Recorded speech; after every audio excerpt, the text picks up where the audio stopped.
Well, in some ways, this is really hierarchy operating, that everybody says their bits and I have to sort of try and put it together. I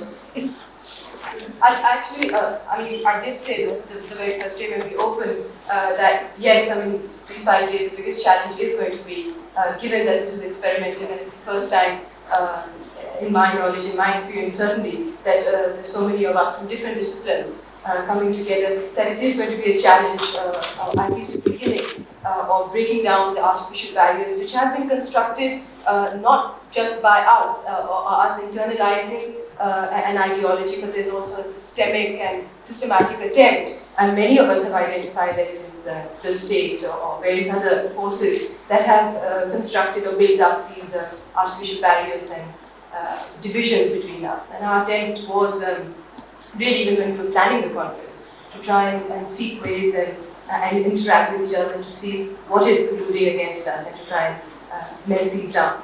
I'll speak very briefly of how I see all of this fitting into the concerns of women's studies, which is very basically to study the experiences of women, which comes from recognizing the fact that the fact of being a man or a woman has profound implications, many implications on many aspects of our lives.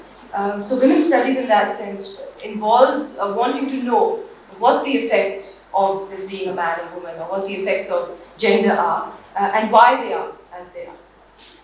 So it's also based on the premise then that these sexual differences or divisions are not just divisions, but also that there are inequalities and oppressions that operate across these divisions.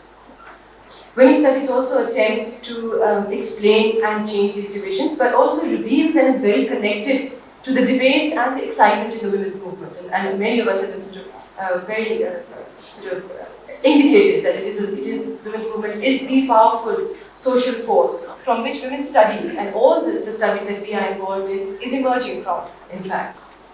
So in other words, women's studies is a direct outcome of the women's movement, and in seeking to, what we've been saying, in seeking to develop, as we said, alternative visions or alternative methodologies or new ways of perceiving things, women's studies is that attempt to draw from and also remain rooted in women's own experiences as well as their political activism, which is the other very important part of it.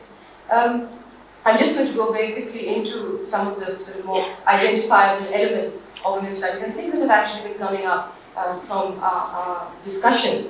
Very basically, there are about 4 of them. One is the multidisciplinary aspect of women's studies, where multidisciplinary, as we've all said, is not just a matter of taking women and adding them to the contents of an existing discipline. It's not a matter of taking women or adding women onto the contents of the existing academic disciplines. Rather, it implies a coming together, much like this has been, of various units or various women involved in various fields are coming together who then reinforce each other through their studies, through inter-exchange and dialogue, etc.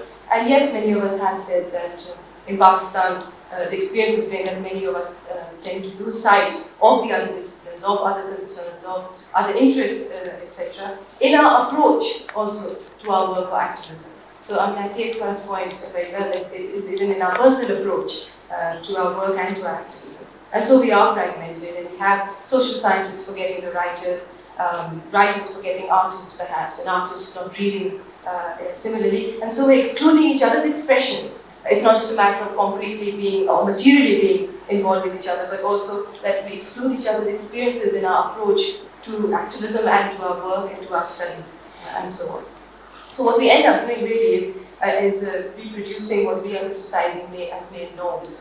I'm going to go to the second thing, which is the second aspect of women's studies, which is radical. And radical does not imply just how we do things, but again, how we see and approach issues. And we have again spoken about the need for a radical look at knowledge, just not knowledge systems, but knowledge bases, which investigates looking into how these knowledge systems are constructed and how they are articulated.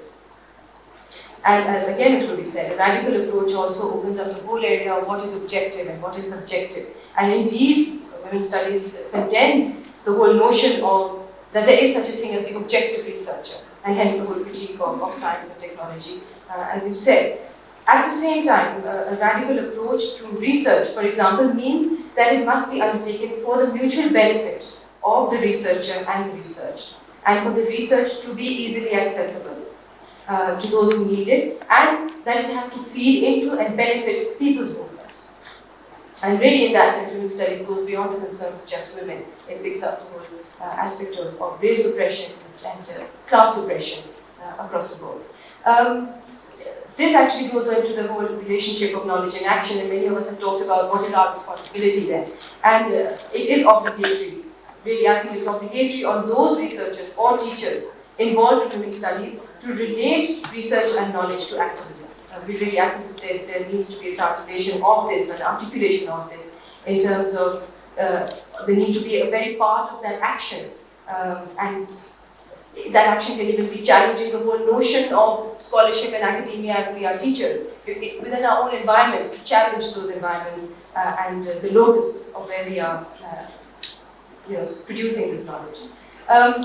The last element of it is actually the transformation of society. Really, all of our work and all our attempts and efforts are geared towards eventually transforming society, however ambitious that may sound. But what is important is really the process. I'm not saying that we're going to transform society by the next century or the one after that, but the most important thing is the process of getting there. We will never have arrived, ever. But social inequalities cannot be overcome unless the very structure of production, whether it is of ideas or of labor or of goods, the very structure of production is fundamentally changed, because all social institutions and social relationships are connected to these systems of production. So the action element of women's studies is concerned with structural and ideological change, which means freedom from patriarchy and racism and class inequalities. I'll end by saying that but it is not just a question of revealing that, although that is the political agenda of women's studies, highlighting these oppressions, highlighting how these systems are created and how they work against women, or how they create an oppressed class, but also that it's not just revealing that all knowledge is biased or it's prejudiced, or that it contains negative stereotypes of women. It is an important aspect of women's studies, but that's not the end. There are long-term objectives of constantly exploring this knowledge, but also of building new frames of thought. And here's where we come into the alternatives, of building these new frames of thought where feminism challenges the very conditions under which ideas are produced. In other words, we're challenging the dominant ideology. And really, I think that these new frames of thought and ideology, when they're translated into action concretely, and we can define action in many ways, and if it's translated into action and into political activism, until that is done, then the very premise of women's studies will be defeated, or at best unfulfilled. And for action or activism to then be effective, there is a need to change whole paradigms of each discipline, and at the same time, like I said at the beginning, to break down the divisions and barriers between these divisions.